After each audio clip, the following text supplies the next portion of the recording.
As the Supreme Court considers dumping Roe versus Wade, abortion fanatics on the left prepare to go crazy. Omicron hits New York, and Joe Biden tries to brag about his economic success with the world's dumbest chart. I'm Ben Shapiro. This is The Ben Shapiro Show.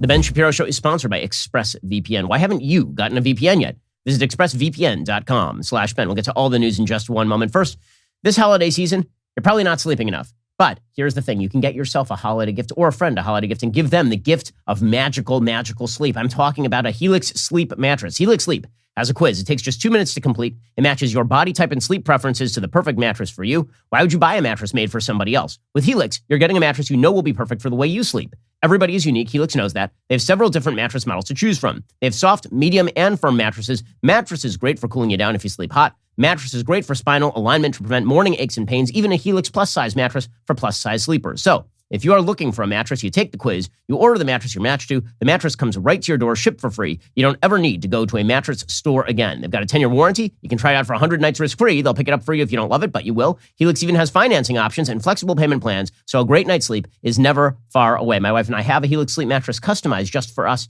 It is both firm and breathable. It is exactly what we are looking for. Just go to helixsleep.com/Ben. Take their 2-minute sleep quiz. They will match you to that customized mattress. Get the best sleep of your life. Helix is offering up to $200 off all mattress orders and 2 free pillows for our listeners at helixsleep.com/Ben. It's a deal so good, I already used it for my parents' Helix. Again, helixsleep.com/Ben. Alrighty, so the Supreme Court is currently considering whether to overrule Roe versus Wade.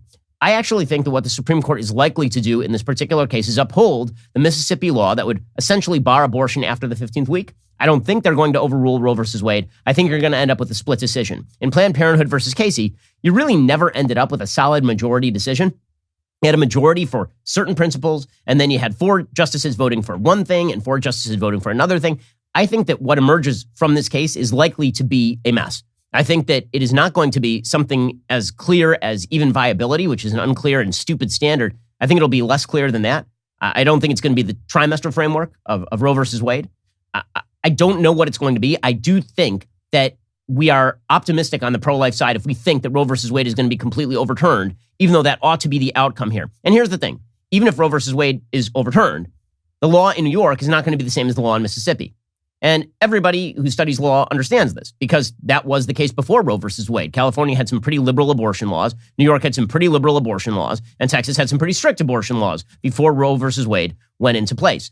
Nonetheless, the fact that the Supreme Court is now considering the possibility of disestablishing a constitutional right to abortion, which again, does not exist. It was made up out of whole cloth in an entire line of cases stretching all the way back to Griswold through Eisenstadt v. Baird, all the way up through Planned Parenthood versus Casey. That supposed constitutional right to abortion was made up directly out of the colons of Supreme Court justices who had political leanings in favor of a pro-choice position. Even if it were overruled, if ladies want to get abortions, all they have to do is not be in Texas. And they could go over the border to Mexico, and presumably they'd be able to get an abortion there. They could go over to California, get an abortion there. Listen, I would prefer a nationwide regime wherein no one can get an abortion except in cases where the mother's life is in danger. But that's not the way the federalist system works. And because of that, that means that there will be state differences in how abortion law is applied. But the left is losing it. They're losing it. And the reason they're losing it is because once you remove the constitutional right to abortion, once you say that there is no constitutional right to abortion, this brings back into play the rules of nature. And this is something that the left has been fighting very hard, as I pointed out yesterday. For the left, equality of outcome is the only metric of success in a society. And there are certain natural barriers to equality of outcome in every arena of life. And some people are taller, some people are shorter, some people are dumber, some people are smarter. One of the great obstacles to equality of outcome in life are physical differences between men and women. Men and women do not operate the same way. Their bodies do not operate the same way. And women very often make choices that are dependent on their ability to bear and rear children. And they like those choices for the most part. This has been the greatest superpower of women since time immemorial, is that women are capable of bearing children and then feeding the children with their own body and bringing those children up. And by the way, when women are given the opportunity to take time off from the workforce to spend time with children, they are far more likely to do so than fathers are. And so the attempt to crack down on motherhood, which has been an aspect of the far left, has now taken over the entire left. So the left used to say that abortion it should be rare in very circumscribed cases because It's really a bad thing, and you need to allow it to be legal because you never know, something really bad could happen. You might need an abortion, right? That used to be the case. Now, it is a centralized aspect of femininity that abortion be there. It is central to womanhood that you be able to terminate your pregnancy. This is a very different position than the position that the left used to hold even as late as the 1990s pretty consistently. Now the position is that in order for women to achieve the same outcomes as men, women have to be able to, for any reason, rid their bodies of a human life with potential. And so the fact that the Supreme Court is now considering getting rid of the quote-unquote constitutional right to abortion means that the left has lost its mind. And they are going to spout nonsense and craziness and make arguments that have no internal logic to them. And this is what happened all day yesterday. All day yesterday, you got from the media just the craziest positions, unsustainable, illogical, insane, immoral positions being spouted by the left on a regular basis. Okay, so one of the questions that you should be asking yourself when it comes to the left's perspective on abortion is why they feel this way about abortion particularly. And it's kind of strange. So if you go back and you read early Margaret Sanger, who's the founder of Planned Parenthood, she was quite anti-abortion. Margaret Sanger thought that it was a threat to human life, abortion. Margaret Sanger was in favor of contraception. She was in favor of birth control. But abortion as a method of birth control is something that was opposed by even wild leftists in the 1920s, 1930s, when Margaret Sanger was a prominent political figure in the United States. And birth control is now widely available in the United States. It's universally available in the United States. It is not difficult to obtain birth control. In fact, the West has gotten so good at birth control that we are depopulating ourselves out of existence. Every Western country, with the exception of Georgia in Europe and Israel, has a below replacement rate population problem. Right? We are producing fewer children than there are parents in the population. In order to reproduce at replacement rates, you have to have at least 2.1 children per family. Right now, most of the West is at 1.7, 1.8, and Italy 1.3. Right, so we're very good at avoiding having babies, as it turns out. So why exactly is abortion such a necessity? And the answer is because in order for the left to maintain that equality of outcome is the only thing that matters, they have to say that every step along the way, the only thing that matters is the outcome for the woman, not the outcome for the baby. They have to say that for every step of the way, right? They cannot limit the principle to birth control. The obligation for a woman, it never exists according to the left, because if there's an obligation for a woman that a man does not have, it's unfair, even if that obligation was created by basic mammalian biology. And so you end up with the specter of people on the left arguing that pregnancy itself is some sort of enemy. It's an obstacle to be overcome, because after all, women can get pregnant, but men cannot. Although the left takes a conflicting position about this. Now they say that men can get pregnant. So this really should obviate the abortion debate, really. Because if the left's idea is that pregnancy is an inherent bad because it makes men and women fundamentally unequal, well, problem solved. Men can get pregnant now, and women can have balls, according to most of the left. But they get rid of that argument the minute that it becomes inconvenient, because after all, it just happens to be a biological fact that only women can get pregnant, of course. And they have to acknowledge that in the context of abortion. It's weird how fast that language, pregnant people, went away. And no more chest feeding around here. Right? That lasted purely as long as we were attempting to castigate Republicans as bigots. But the minute we're talking about abortion, it's back to pregnant women, and only women should have an opinion on abortion, and only women can get pregnant. Okay, so we begin yesterday with Nancy Pelosi. Nancy Pelosi it is amazing to hear the party of science declare that babies in the womb don't exist. They just don't exist. Now, my sister sent me an ultrasound of her kid in the womb yesterday. My sister, classically Abby, up in Virginia. She sent me a picture of her ultrasound, and it's a 3D ultrasound. That is a baby, my friends. Okay, we are talking about like a full face. I can see the features of the baby's face. I know that that the baby looks like my sister and my sister's husband, right? I can see all of it. That is a baby. It is not a cluster of cells. It is not a meaningless potential human life. It is none of those things. But the left tries to claim that the reason they are pro-abortion is because they are pro-science, which is a complete lie. So here's Nancy Pelosi lecturing us on the birds and the bees, which, by the way, I got to tell you, Nancy Pelosi lecturing people on the birds and the bees might end the practice of sex permanently. Like, no one should be forced to watch this clip because no one will ever want to have sex again after listening to Nancy Pelosi talk about going after it. From what they have said about not respecting precedents, stare decisis, all of that is troubling. And what they have said about, sometimes I think they need a session in the birds and the bees for some of the kinds of statements that they make. I say that as mother of 5. Okay, and this has become a commonplace rote talking point on the left is that people who are pro-life need an explainer on sex. I'm pretty sure you guys need the explainer on sex because you seem to think that sex and pregnancy are completely disconnected. Well, that's not the way it works. You don't catch a pregnancy. You're not just in a room like COVID and you're 5 feet away from somebody for 15 minutes and magically you're pregnant. That's not the way any of this works. Nor typically do people slip and fall on penises and randomly get pregnant. That's not how that works either. So, nope. Actually, it turns out that for all of human history, and again, all of mammalian history, sex has led to pregnancy.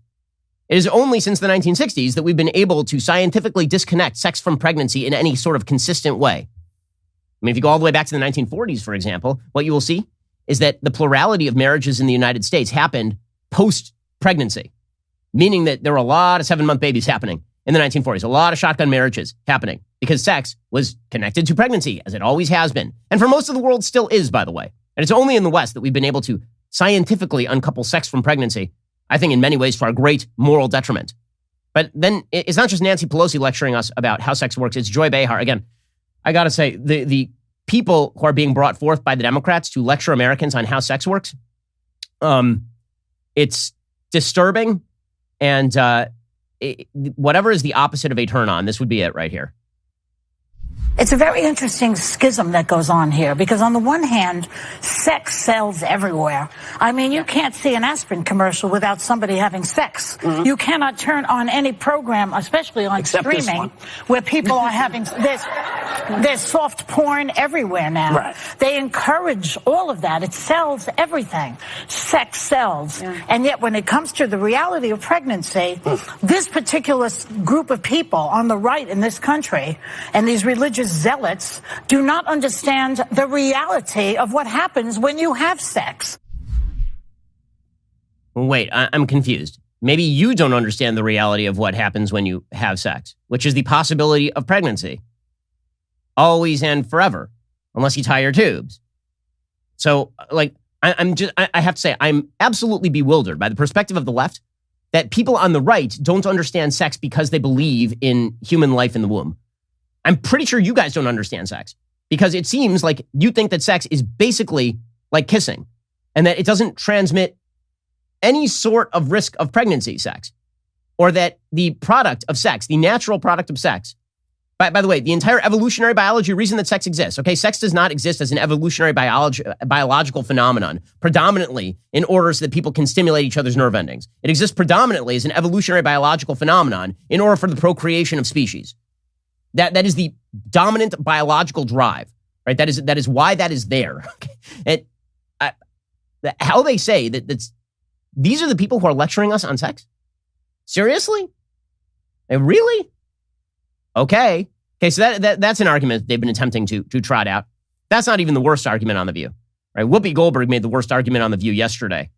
And again, being lectured by the likes of Nancy Pelosi, Joy Behar, and Whoopi Goldberg on sex, man, no one in this country is ever going to have sex again if these clips are too widely viewed. Whew. But we'll get to that in just a moment. First, let us talk about your home insurance. Okay, so here is the deal.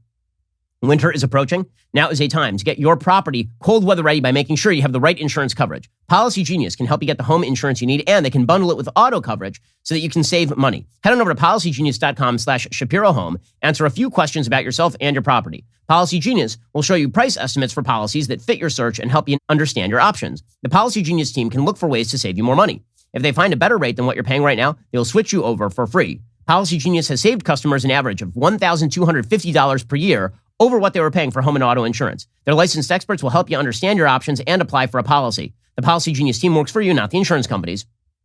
You can trust them to offer unbiased help and advocate for you at every step until you are covered. Policy Genius doesn't add on extra fees or sell your information to third parties. They have thousands of 5-star reviews across Trustpilot and Google. Since 2014, Policy Genius has helped over 30 million people shop for insurance. So, head on over to policygenius.com/Shapiro Home to get your free home and auto insurance quotes. See how much you could save. That's policygenius.com/Shapiro Home. Okay, so the weakness of the so-called pro-choice position, it's extremely weak, especially considering the possibility of contraception via birth control. And so argument number one is conservatives somehow don't understand sex. And the people who make that argument are people who simply do not seem to understand that sex and procreation are necessarily intertwined. And in fact, are part of the same act. Okay, and then you have the argument that only women should speak on abortion. which is an idiotic argument, especially, again, coming from the same people who say that women can have balls and men can have uteruses. You cannot simultaneously hold the position that trans men are men, trans women are women, and also that only biological women get to have an opinion on abortion. Those are not consistent positions. You cannot hold them. They are mutually exclusive. Okay, but in left world, you can hold whatever positions you want. They are the Kama Sutra of political positions. Any position you want, anytime. Here is Whoopi Goldberg lecturing us all on why only women should be able to speak about abortion. Even this makes no sense. Do any of you men have any eggs or the possibility of carrying a fetus? How dare you talk about what a fetus wants? You have no idea.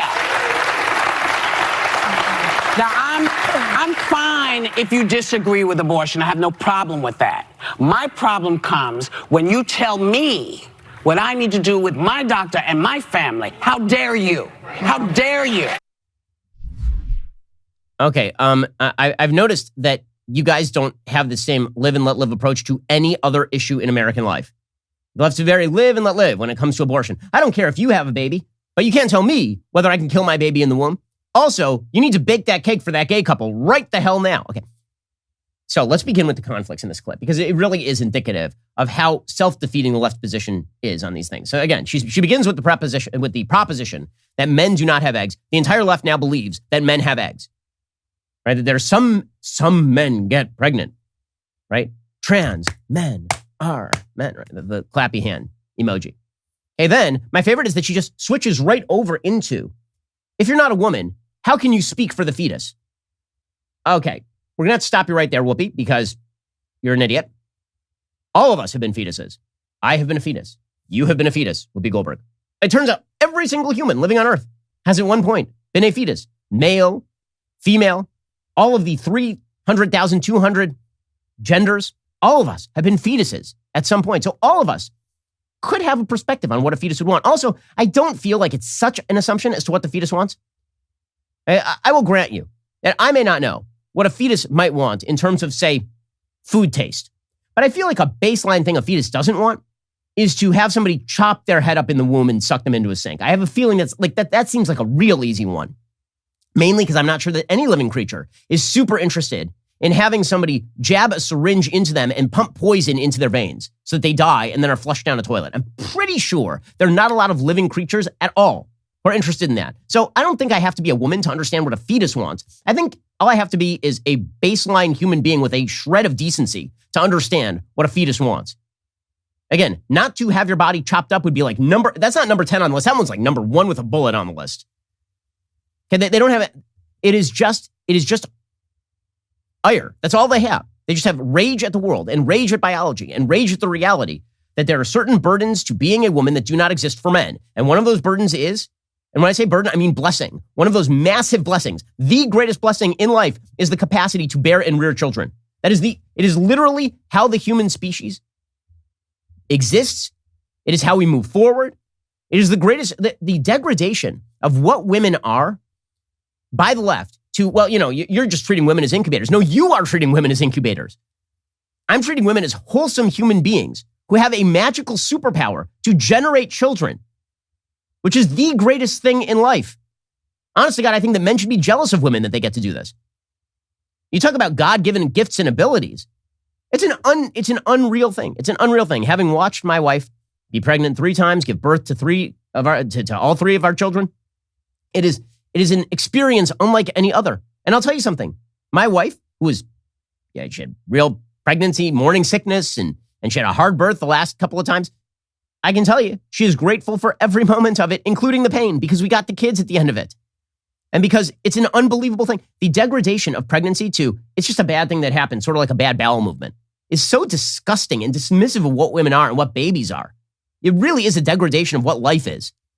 But this is, if your view of humanity is that true equality is women have to give up what makes women uniquely human, that women should give up what makes them uniquely human, and that any imposition on a woman such that she is not allowed to kill her own child in the womb is somehow an undermining of her autonomy, then your perception of autonomy is sick. There's something deeply wrong with your perception of autonomy. We're not talking about what she can do with her own body. We're talking about what she can do with the child inside her own body. Pramila Jayapal, for her part, was in panic mode, the progressive congresswoman from Washington state. Here she was yesterday freaking out over the Supreme Court. It was a devastating hearing for millions of women across this country, for millions of people across this country who are watching the Supreme Court actually look like they are going to overturn Roe v. Wade and take us back into the days of back alley abortions. This is personal to me. I am one of the 1 in 4 women in America who has had an abortion. It was a very difficult choice for me to make, but it was my choice, Jose. And that is what we need to preserve for every person across the country that has to be in that situation. No, that is not what we have to preserve. Because in no other area of life, period, do we say that your choices with regard to other human beings' lives, whether they get to be preserved or not, is your choice. The fundamental position of the left for forever has been, and the right, by the way, of any humane person, has been that you are not supposed to other types of human beings. Right? You're not supposed to say this group of human beings is not fully human, and therefore we can treat them however we want. That is legitimately what the left does with unborn human beings. They say this group of people are not people. They are not people, so we can flush them down a toilet. It is the greatest othering that is possible to happen. And it's quite vile. But pro-abortion activists, of course, were very emotional yesterday. Here were some of those pro-abortion activists getting upset yesterday. We'll be asking protesters on both sides of the aisle what our country would look like without Roe v. Wade. Let's go see what they have to say. It'll look like women going to jail. A lot of women will die. Or they will be forced into a life of poverty. A lot of women are telling me that women will die if Roe is overturned. I think that's happening already. It's really scary because it puts a lot of people in immediate physical danger. And I just don't want to see that happen. It's putting women in physical danger to give birth to babies, as opposed to the 100% danger that is presented by killing the child in the womb. That is not a risk of danger for the child in the womb. That is a guarantee of death. Okay, in just a second, we'll see how far the left is willing to go here, because they are willing to go so far in pursuit of abortion, in pursuit of their equality of outcome, despite the baseline biology. It's incredible how far they're willing to go. They are now willing to basically say that adoption is bad in order to make an excuse for abortion. We'll get to that in just one moment. First, it is the holidays. You deserve a gift. How about a gift that keeps on giving you joy and comfort every day, all year long? A gift that looks as good as it feels, a gift that will actually pay for itself in terms of how much more productive you will be at work. I'm talking about giving yourself the gift of an X chair. I love the X chair. Let me tell you, this thing is supremely comfortable. It is ergonomic.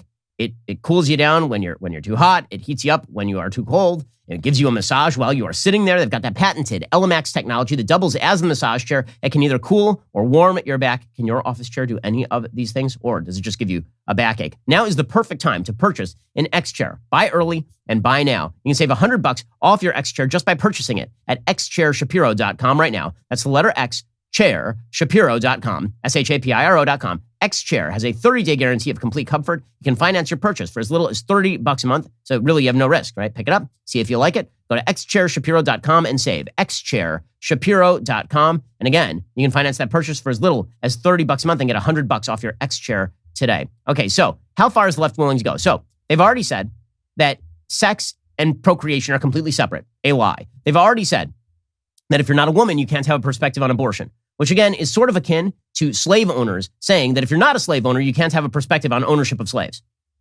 Right? Slave owners saying to people in the North, listen, you've never lived the life of a slave owner, so you don't know what it's like to live with a slave. You don't know what the slaves actually want. No, I pretty much do, and they don't want to be slaves. How about that?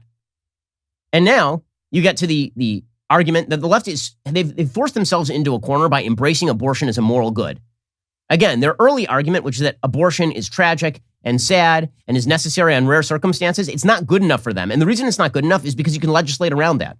You can say, well, what circumstances are we talking about? And then you can weigh, as a legislative body, whether the circumstances we are currently discussing make some sort of excuse or justification for abortion in particular cases. Right? Whether there ought to be legal dispensations, for example, for abortion in cases where a mother's life is in danger, which pretty much all pro-lifers agree there should be. Okay, but because they want abortion across the board, like beginning to end, 2 points of birth in the case of Ralph Northam in Virginia, sometimes beyond, because that is what they want out of this policy debate, they then have to downgrade all other possible choices. So we have to pretend, number one, that contraception doesn't exist, which of course it does. If you want to avoid pregnancy, I have a great pro-choice position for you. Either one, don't have sex outside the bonds of marriage. I know this one is really passé. I know we're not allowed to talk about the fact that premarital sex is actually not a morally good thing. Okay, that it is bad and it creates bad risks and downriver risks in terms of getting pregnant out of wedlock. I know we're not supposed to talk about that anymore because it's super passé to talk about baseline sexual morality in the society. But as somebody who did wait until marriage to have sex, and so did my wife, and now we have 3 beautiful children within the context of a stable and healthy marriage, I can safely say that the sacrifice was worth it because we have a stable and healthy marriage with beautiful children. Okay, but that is one way that you downscale the risk of pregnancy is don't have sex outside of a context in which you are okay having a baby. Okay, that is the number one way. Number 2, we have birth control. This also downscales the risk of getting pregnant tremendously. You can do all of that. Birth control is widely available. You can get birth control right now. You can go down to the local Planned Parenthood. They'll give you a pill. They will give you a condom. You can go down to your local Rite Aid and do it too. You don't have to go to Planned Parenthood. You can do all of those things. So they have to downgrade that. They have to pretend those don't exist. The only option for women is apparently to get pregnant and then use the murder of the subsequent child as the backup form of birth control. Okay, but then there's another argument, right, which the right makes correctly, which is, well, there is another option. If you don't want to have the baby in the sense that you don't want to take care of the baby, you think that it's going to ruin your life, you think that you want to pursue those 2,200 billable hours, you think you're too poor, you think you don't have your life set up. There's another option, and that is you could not kill the kid, and you could let the kid be adopted. And this option is taken by literally hundreds of thousands of people every year. And now the left has to downgrade that. That's how far they've gone in this direction. There's an absolutely delusional and insane psychotic article today from Elizabeth Spears, who's a Democratic digital strategist. It's called, "I Was Adopted. I Know the Trauma It Can Inflict." That's right. The left is so addicted to abortion that now they're going to pretend that adoption is bad. That's how addicted to abortion they are. They're trying to remove all other possibilities. So no marriage, no birth control, no abstinence before marriage, and now adoption is bad and creates conflict. Here is Elizabeth Spears. This is just psychotic crap. It truly is psychotic. Quote, "On Wednesday, as the Supreme Court heard oral arguments from state attorneys seeking to uphold Mississippi's 15-week abortion ban, Justice Amy Coney Barrett kept getting at one question. Why was abortion necessary when women who do not want to be mothers can simply give up their babies for adoption?" Again, this is an op-ed in the New York Times. "As an adoptee myself, I was floored by Justice Barrett's assumption that adoption is an accessible and desirable alternative for women who find themselves unexpectedly pregnant. She may not realize it, but what she is suggesting is that women don't need access to abortion because they can simply go do a thing that is infinitely more difficult, expensive, dangerous, and potentially traumatic than terminating a pregnancy during its early stages." Wait, hold on. More difficult, dangerous, and potentially traumatic to whom? The entire left-wing position rests on the complete dehumanization of a preborn child. That's what it rests on, right? Oh, it's so dehumanizing. I mean, here we have an option where the kid lives and just goes to another family that wants a baby, or we have the option of you stab it in the face. Those are the two choices. And, I got to say, it's really dehumanizing to say that maybe the baby should live and go to another family, says Elizabeth Spears. And she's writing as an adopted kid. So how does she make that case? Because if her mother had made that choice, as Ronald Reagan used to say, the only pro-choice people who exist are people whose mothers chose otherwise. Right? As an adoptive mother herself, Justice Barrett should have some inkling of the complexities of adoption and the toll it can inflict on children as well as birth mothers. But she speaks as if adoption is some kind of idyllic fairy tale. My own adoption actually was what many would consider idyllic. I was raised by 2 adoptive parents, Alice and Terry, from the time I was an infant, and grew up in a home where I knew every day I was loved. A few years ago, I found my biological mother, Maria, and 3 siblings I didn't know I had via a DNA test and Facebook. The first time I spoke to Maria on the phone, says Elizabeth Spears, she lives in Alabama, not too far from my parents. I live in Brooklyn. She apologized repeatedly for giving me up, told me she loved me, and I would always be her family. You are blood, she would say later. I told her and continue to tell her every time she brings it up, the apology is unnecessary. I had a wonderful childhood. I believe she made the right decision. But she remains heartbroken about the years we missed together. Okay, so question. She remains heartbroken about the years we missed together. You know what years you would have missed together had she chosen to flush you down a toilet? All of them. There would be no years together.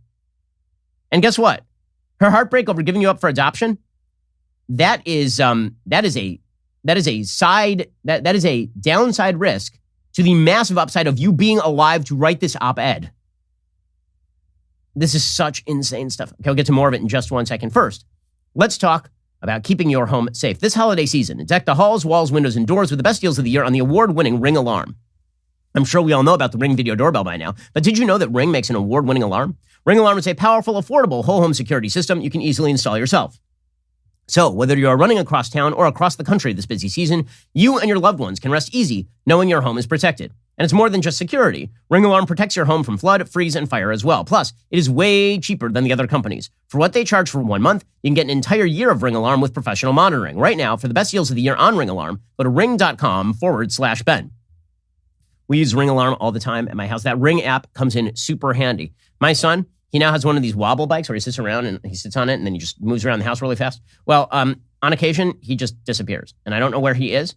And my son is liable to be breaking the windows and setting things on fire when he is in that sort of mood. And so I need to know where he is. That's where the Ring app comes in handy so I can stop him before he engages in acts of physical destruction. This holiday season, deck the halls, walls, doors, and windows with the best deals of the year on the award-winning Ring Alarm. Go to ring.com/Ben. Get a great deal on a Ring Alarm security kit today. That is ring.com/Ben. Okay, so back to this piece, again, in the New York Times, about a woman who was adopted, but thinks adoption is not the option when it comes to adoption versus abortion. Quote, both Maria and my mom, Alice, oppose abortion on religious grounds. My mom is white and Southern Baptist. Maria is Hispanic and Pentecostal. Both like to point to me to justify their beliefs, saying that had Maria gotten an abortion, I would not exist. It's a familiar argument. The anti-abortion movement likes to invoke Nobel Prize winners who might never have materialized, or potential adoptees who might have cured cancer if they hadn't been aborted at 8 weeks. I'm no Nobel Prize winner, but I still resent being used as a political football by the right. I noticed that you're here to resent it. That's the thing I noticed. You're here to resent being used as a political football because you're not dead. That's one of the things I noticed. I believe that abortion is a form of health care and that every woman should have access to it if she needs it. Oh, do you? I love these sorts of euphemisms. I believe that murder is a form of cooking. Just fill in the blank with some random, completely bizarre non sequitur. I believe that abortion is a form of sport. I believe that abortion is a form of art. I believe that abortion is a form of calligraphy. Like, what the? Healthcare for whom? Not the person you're killing.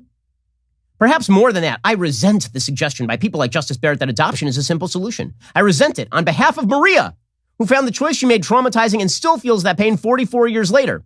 Even when an adoption works out well, as it did in my case, it is still fraught. Wait, so let me get this straight. You are alive to resent the adoption of you on behalf of your mother, who wanted to give you up for adoption and is happy she gave you up for adoption and feels morally blessed that you are alive and that she didn't murder you. But you resent that you are alive on behalf of the mother who is happy to keep you alive so that you could lead a good life where you end up as a Democratic strategist pumping out garbage like this for the New York Times. Honest to God, this is like a bizarre time loop from Back to the Future 2, in which you're alive to complain about the fact that you are alive. When I echo Maria in saying she gave me up, the language always rankles adoptive parents because it introduces an unpleasant complexity, implying that my birth mother was not completely happy with her choice, or worse, that it made her miserable. But that is sometimes the case, even when adoption is the best option for all involved. Adoption is not always an unallied good. It's a complicated choice in a situation that has no right or wrong answer. No, I found the wrong answer. It's killing you. That's it.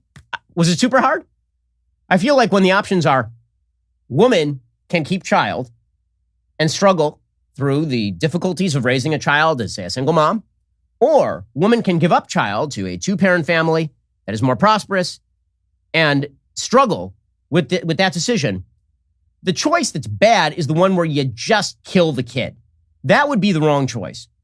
So you have two choices, both of which have some costs on a personal level, and both of which have some benefits, but both of which have a pretty major upside, which is that you didn't murder the kid. That's like, do you understand the insane moral delusions you have to go through to come to a pro-choice position via this article? And yet this is in the New York Times. If the court overturns Roe versus Wade, says Elizabeth Spear in the New York Times, many women will be forced to give birth to children they did not want and did not feel they could afford to support. Well, they forced to give birth. The language of forced to give birth to children is so bizarre. It's so weird. Again, forced to get pregnant is one thing because typically we call that rape, right? If somebody is forced to get pregnant, that is a grave moral sin. Forced to give birth is, you mean like your body goes through the process that normally happens when when a baby is conceived? You're forced to give birth assumes that there is like another natural option. There is no, the intervention is the termination of the pregnancy. It's sort of like saying, water runs downhill, okay? And so if you take water and you put it at the top of a hill and it goes to the bottom of a hill, and I don't stop that water from running downhill, the water was forced to reach the bottom of the hill. No, if you rechannel the water, you're performing the intervention. This is a massive logical fallacy right here. Forced to give birth? Nope, that's the natural process. Just as no one forces you to have a digestive tract that processes food. You're not, what are we talking about here? But this does go to the baseline idea that there's a fundamental underlying idea, which is that biology is force. These folks believe that there is a spirit in the machine and that any threat to that spirit of autonomy is an active force and must be defeated. This is what unites the pro-abortion movement and the transgender movement, is the idea that biology is an obstacle to your greatest dreams and to your free-floating autonomy that is disconnected from your biological reality. But, says Elizabeth Spears, while pregnant, women will undergo the bonding with a child that happens by biological design as an embryo develops into a living, breathing, conscious human. And then that child will be taken away. Wait a sec. Hold up.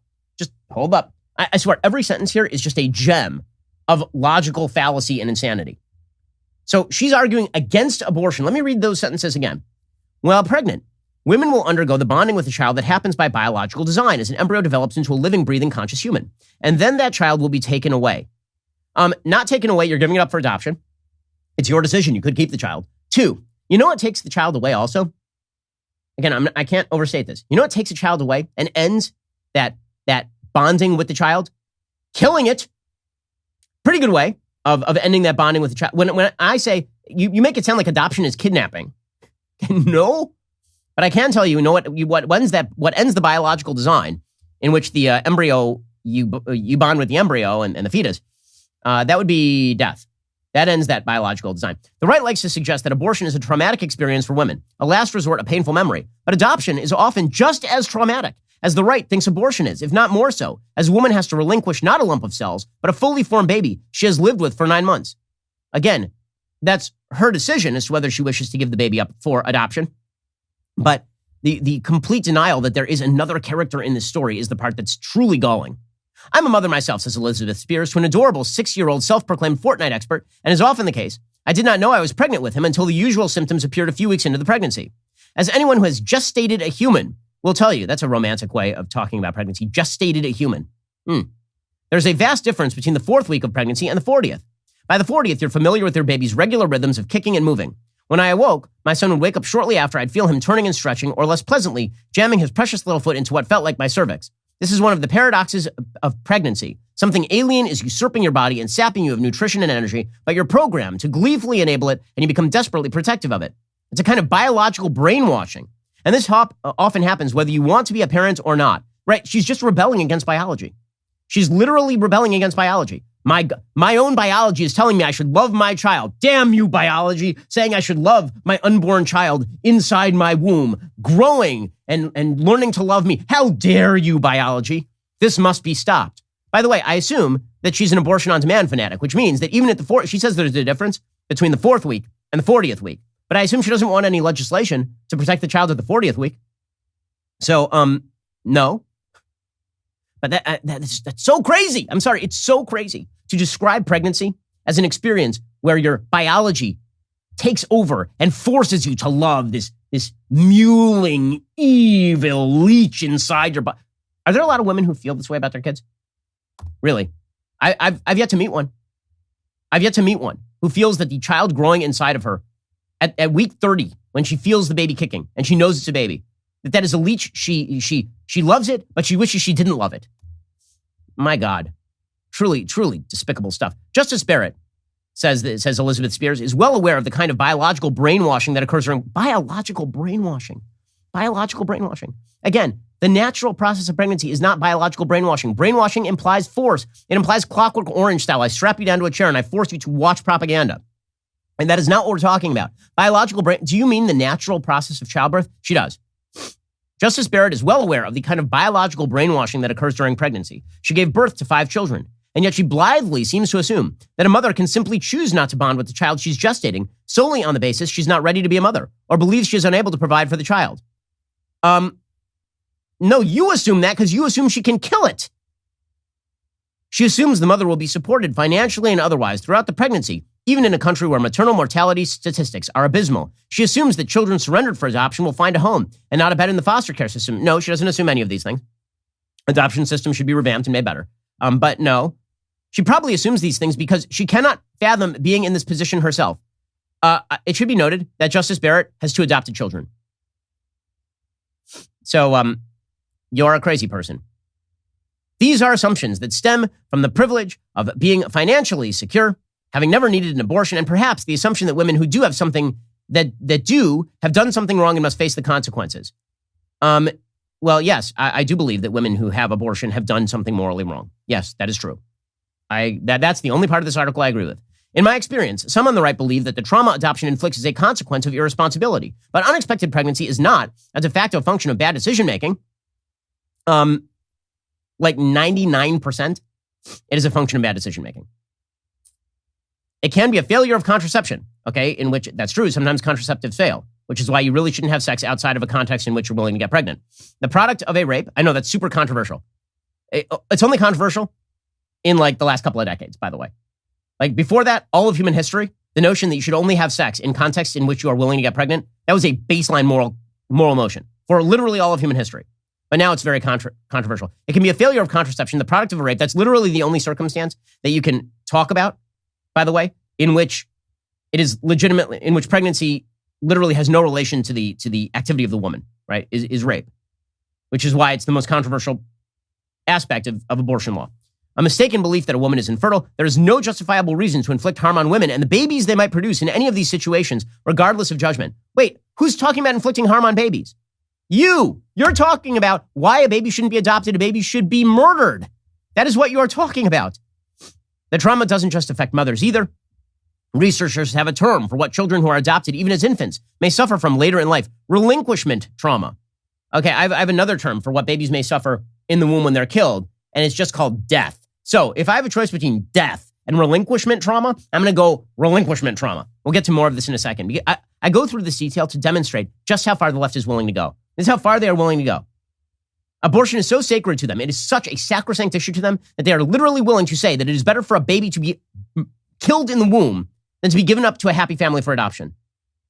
It's wild. We'll get to more of it in 1 second. First, if you own a business, you know there aren't enough hours in a day to waste time playing phone tag. The list of customers you need to reach does not get any shorter, especially when business is good. That's why local businesses everywhere turn to Podium. Podium makes every interaction as easy as sending a text, so everything that makes your business great can get done faster. Podium isn't just a better way to communicate. It's a better way to do everything. Gathering reviews, collecting payments, even marketing to your customers. Podium makes it all as easy as pressing send. You won't just free up more time, you'll grow your business and get more done. With Podium, you'll close deals with customers before the competition even has a chance to call them back. Join more than 100,000 businesses that already use Podium to streamline their customer interactions. Get started for free at podium.com/Shapiro or sign up for a paid Podium account. Get a free credit card reader. Restrictions apply. That's podium.com/Shapiro. Again, Podium is a great way to grow your business. Okay, the fact is that text is the best way to grow your business. If a business calls me on my phone, I'm not picking up. If a business texts me, the chances that I respond, if I need to respond, are like 100%. Use Podium, make your business grow the way that it should. Podium.com/Shapiro to get started. Alrighty, we'll get to more on the insanity of the pro-abortion crowd first. If you haven't picked up Matt Walsh's best-selling new book, I highly suggest you change that. The beloved children's author sold out of that new book, Johnny the Walrus, immediately after its release. But don't worry. You can reserve your copy at johnnythewalrus.com. Get your hands on the next batch, shipping out soon. Johnny the Walrus is an exhilarating tale of a young boy who pretends he's a walrus. And it is all pretend until the internet and mommy's yoga class tell her that Johnny is actually a walrus and she must uphold his trans walrus identity.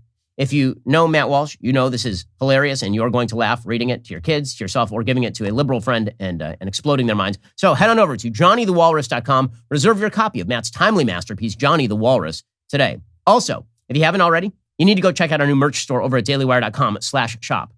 While you are there, get your hands on a Let's Go Brandon trucker hat or a Do Not Comply t-shirt. Order now to get it in time for Christmas and get a sweet discount on those Daily Wire original collections. That's dailywire.com/shop. Go check it out immediately. We do have Ben Shapiro Show gear as well. You are listening to the largest, fastest growing conservative podcast and radio show in the nation.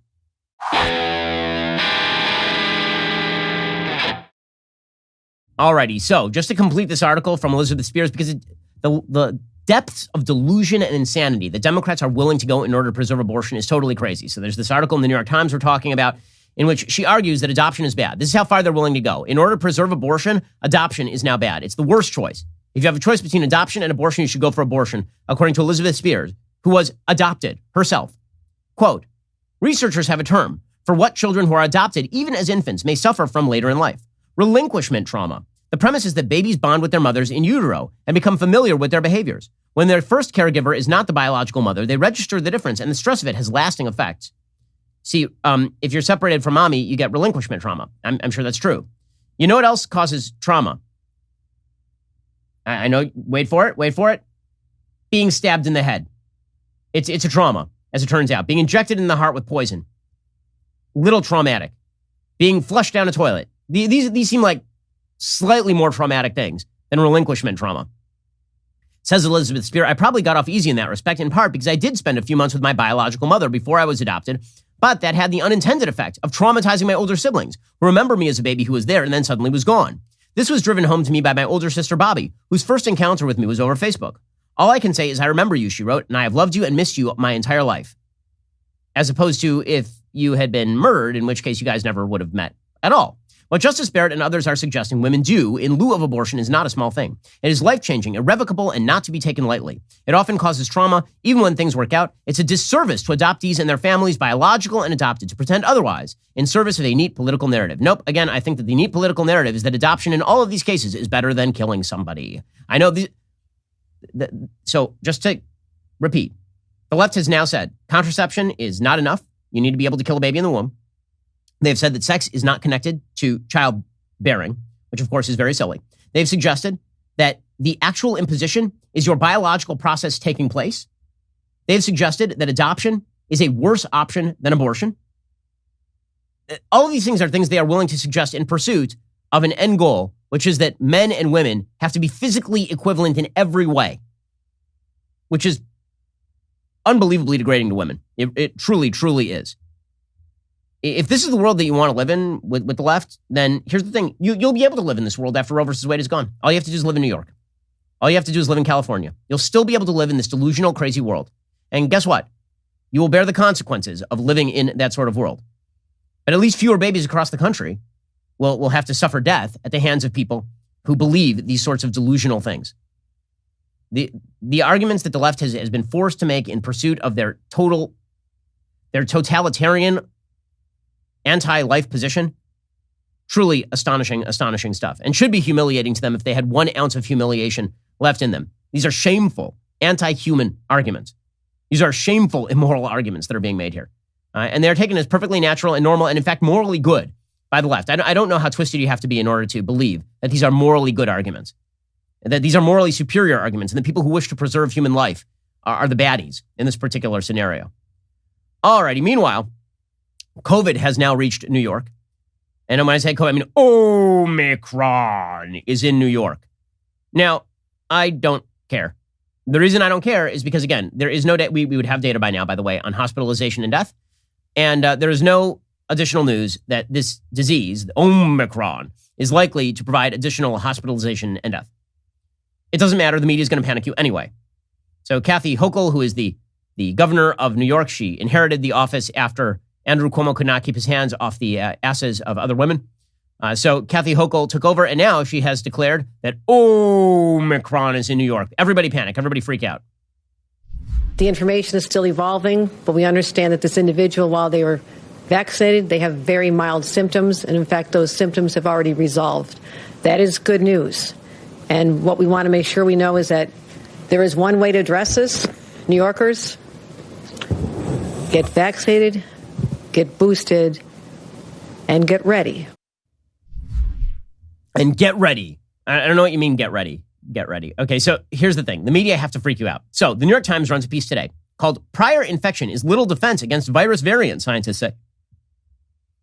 Evidence from South Africa, where the Omicron variant already dominates, shows a high rate of reinfection of people who have already had the coronavirus. Okay, so here's the question. Well, that's true. Okay, so the vaccines are not stopping you from getting infected. I don't care. The reason I don't care is because every year I get that flu vaccine. And about half the time I get the flu anyway. And that's because the flu vaccine doesn't hit all the various strains. Every year I get a cold. I don't care because it's just a cold. And that's called being a human. And sometimes you get sick. The question is, am I going to have to go to the hospital and am I going to die? And if the answer is no to either of those questions, don't care. So there's a very long piece in the New York Times. It is a very long piece about how vaccines are not going to protect you against Omicron. And neither, apparently, will past infection. Quote, a past coronavirus infection appears to give little immunity to the new Omicron variant rippling across the globe, Southern African scientists warned on Thursday, potentially tearing away one layer of defense humanity has won slowly and at immense cost. Just a week after its existence was revealed to the world, the heavily mutated variant, which scientists fear could be the most contagious one yet, is already by far the dominant form of the virus in South Africa and spreading fast. Top European disease experts said Thursday it could be the dominant form in Europe within a few months. Scientists have known since early in the pandemic the immunity gained from a coronavirus infection is not total and probably not permanent, and some people are reinfected. Even so, with a huge number of people already infected and recovered, about 260 million worldwide, and in reality far more according to experts, whatever protection they had looks like an important layer in the world's defenses. The new variant calls that into question. Scientists in South Africa have reported a sudden sharp rise in November in COVID cases among people in that country who had already been infected. The authors noted there was no such upswing when the Beta and Delta variants emerged. Okay, so I have a question. Is it leading to more hospitalization and death? So let's do a quick search in this article for the word hospitalization. Nope, does not appear once. How about death? Nope, does not appear once. So basically, we're all supposed to panic because you might get a disease that is less likely to hospitalize or kill you, according to the data that we currently have. Panic, everyone. This is, they lie because they say that they're willing to understand the reality, which is that zero COVID is not going to happen and that this will become an endemic virus, and in fact already is an endemic virus. And then the actual goal that the media are pursuing is zero COVID. Because if you spend all day worrying about getting COVID and getting sick for like 3 days and not going into work and then being okay, I don't know what to tell you. You are living in crazy land. This is not stopping Joe Biden, however, because again, this all comes down to Joe Biden's big promise that he was going to stop COVID. He is not going to stop COVID. He doesn't have the ability to stop COVID because no politician has the ability to stop COVID. I didn't blame Trump for that last year. I'm not blaming Biden for it this year. The only thing I blame Biden for is lying to the American people that he was capable of stopping COVID, because he's not. But this is his new shtick. So President Biden is now ushering in a bunch of new restrictions. He announced yesterday, by the way, that Anthony Fauci is the real president, which is frightening to, I think, everyone, or should be frightening to everyone. Here was Joe Biden yesterday. I've seen more of Dr. Fauci than I have my wife. We kid each other, but they look, who's president? Fauci. But all kidding aside, I sincerely mean it. So, all kidding aside, he means it. Fauci is the president, which bodes very poorly for us, considering that Anthony Fauci is wild and crazy and self-conflicting on all of this stuff and highly political. By the way, Anthony Fauci came out yesterday and he said that fully vaxxed Americans with boosters are still going to need to wear masks. So basically, mask up until the end of time. Literally until the end of time. Everyone's been talking about what to do if you're unvaccinated or without a booster. But what should someone who has all 3 shots do to protect themselves against the Omicron variant? What you do is exactly what we were saying, and that is to be prudent and careful. And one of the things that's very clear is that if you have to be in an indoor congregate setting in which you're unsure of what the vaccination status is of the people around you, wear a mask. Okay, so you're fully boosted, you're fully vaxxed, you should still be wearing a mask, according to Anthony Fauci, until the end of time. Until the end of time. So Joe Biden has put out a new plan. What exactly is his new plan? It includes hundreds of vaccination sites, boosters for all adults, new testing requirements for international travelers, and free at-home tests. None of this is going to stop COVID. The reason it's not going to stop COVID is because there are lots of people who don't want to get vaccinated. Even the vaccinated are still passing this to other vaccinated people, by the way. And boosters are not necessary for all adults. Okay, the CDC ruling is contradicted by the WHO. What the data tend to show is that if you're over the age of 60, you probably should get a booster because the immunity to hospitalization and death begins to wane from the 90% down to the 70%. But if you're 30 and you're healthy, then your immunity in terms of hospitalization and death is pretty durable. You're talking about a very marginal increase for the price of a booster shot.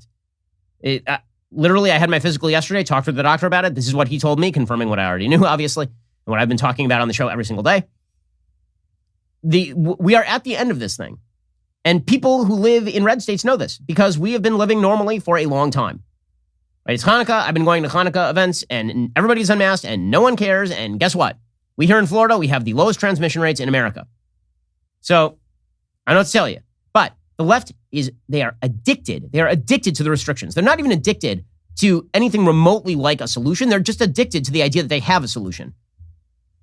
So now you have MSNBC's Dr. Redlaner suggesting that Anthony Fauci should literally ban people who are unvaccinated from flying. Again, airplanes are not the vector of transmission. We know this. It doesn't matter. It's just about the control at this point.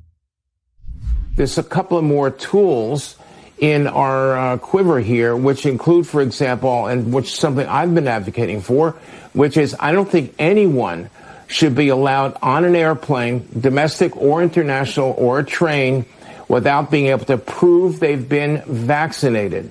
To me, that's really the only way, in addition to testing, that we're going to get better control over the situation we currently have, Nicole. More restrictions, more restrictions, more restrictions. Meanwhile, Jen Psaki is saying nothing is off the table from the White House press office. Here she is.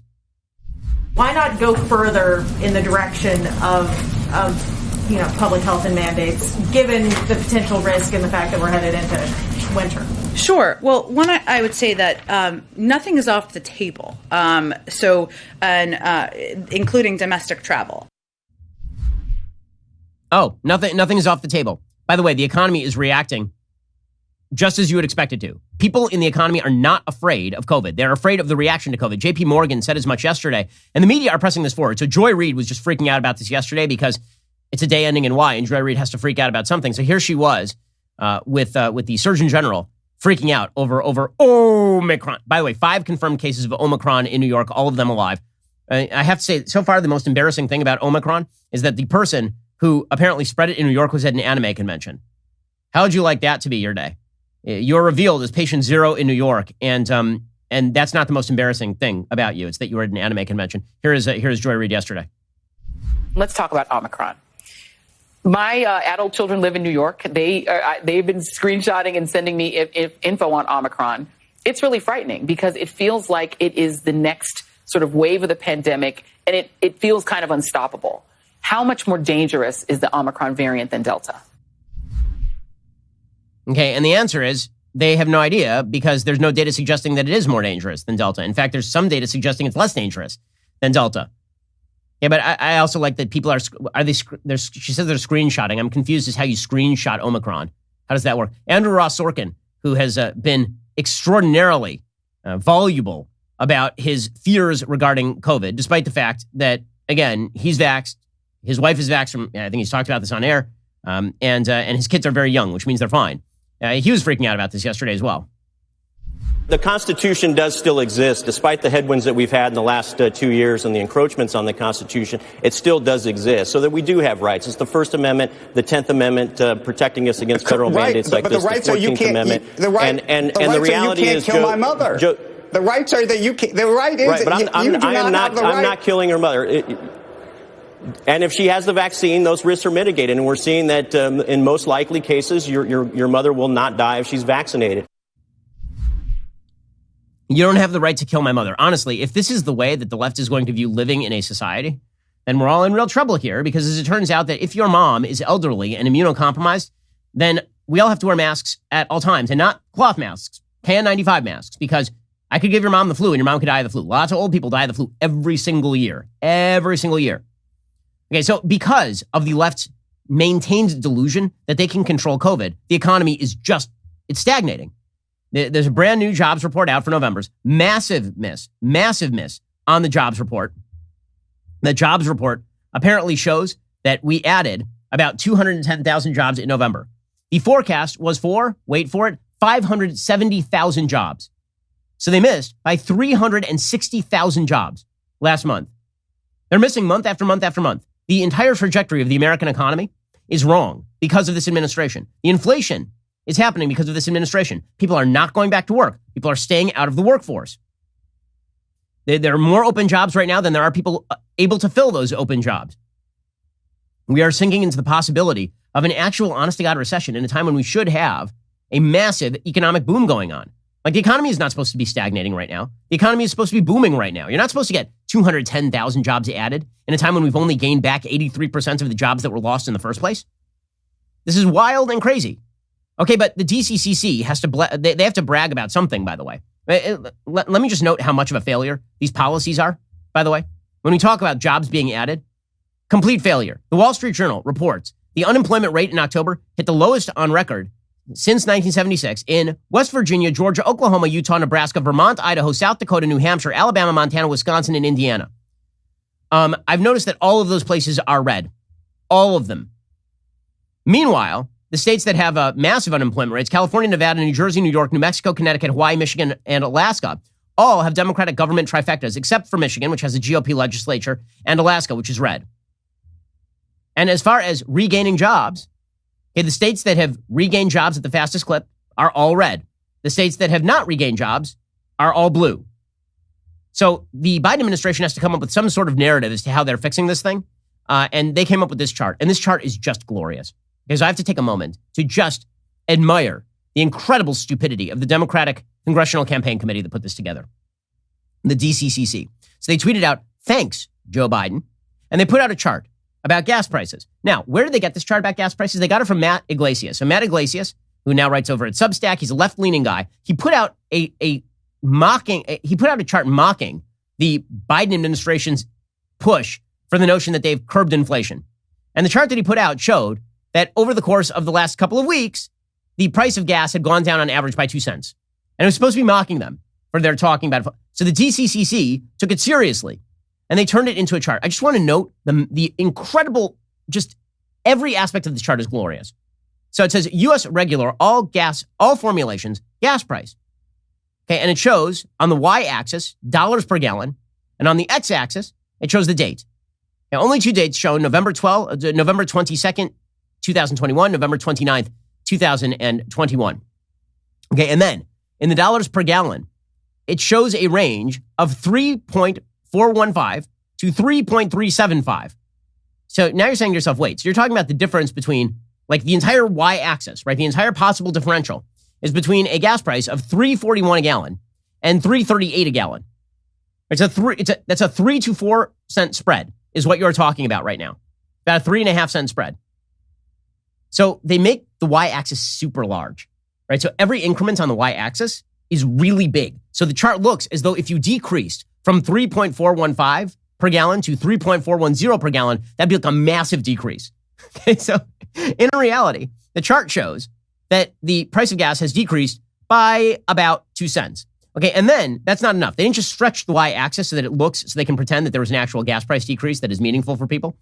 They also put an arrow at the end of U.S. regular all formulations gas price. And the arrow looks like, frankly, a drooping arrow, which says something about Biden-Harris. It is a drooping arrow. It takes a sharp 90-degree downturn because this is how steeply the prices are decreasing. Okay, now, this chart, like this is the best you can do. They were doing this in July, right? Your July 4th meal is going to be 16 cents cheaper this year. And then by Thanksgiving, it's going to be like a lot more expensive. You won't get a turkey, but we are doing the job. We are over here at the DCCC. We're doing the job. By the way, just to show you how crazy this chart is, here's another chart. This chart is a chart of the actual inflation in the gas price over the last 18 months.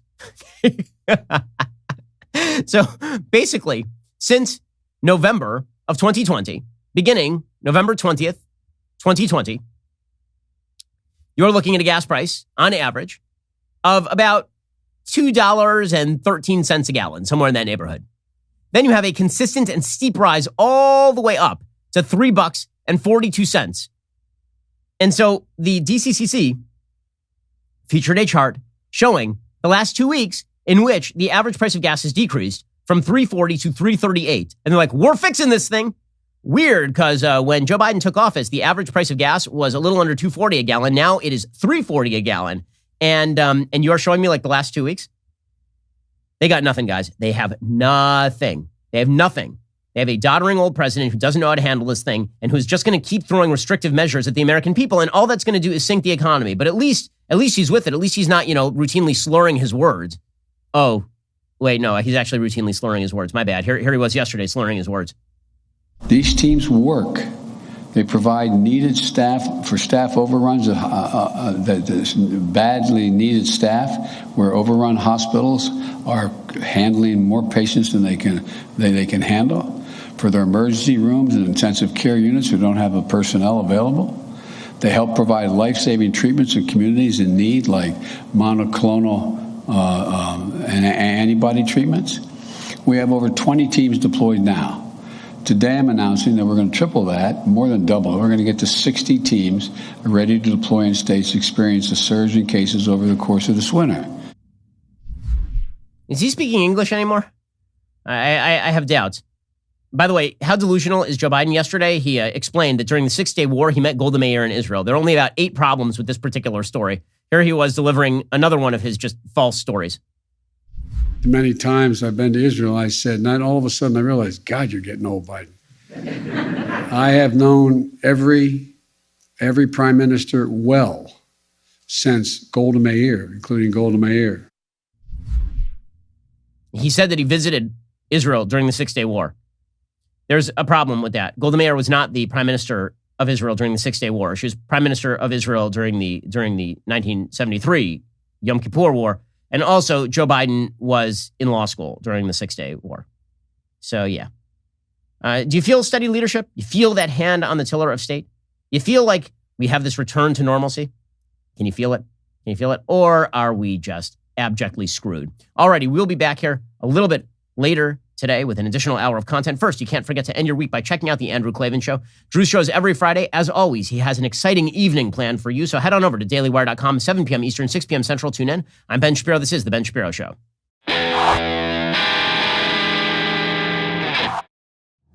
The Ben Shapiro Show is produced by Elliot Feld.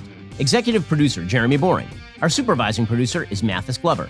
Production manager, Pavel Wydowski. Associate producer, Bradford Carrington. Host producer, Justin Barber. The show is edited by Adam Sayevitz. Audio is mixed by Mike Coromina. Hair and makeup is by Fabiola Cristina. Production assistant, Jessica Kranz. The Ben Shapiro Show is a Daily Wire production. Copyright, Daily Wire 2021. Hey everybody, this is Andrew Klavan, host of The Andrew Klavan Show. You know, some people are depressed because the republic is collapsing, the end of days is approaching, and the moon's turned to blood. But on The Andrew Klavan Show, that's where the fun just gets started. So come on over to The Andrew Klavan Show and laugh your way through the fall of the republic with me, Andrew Klavan.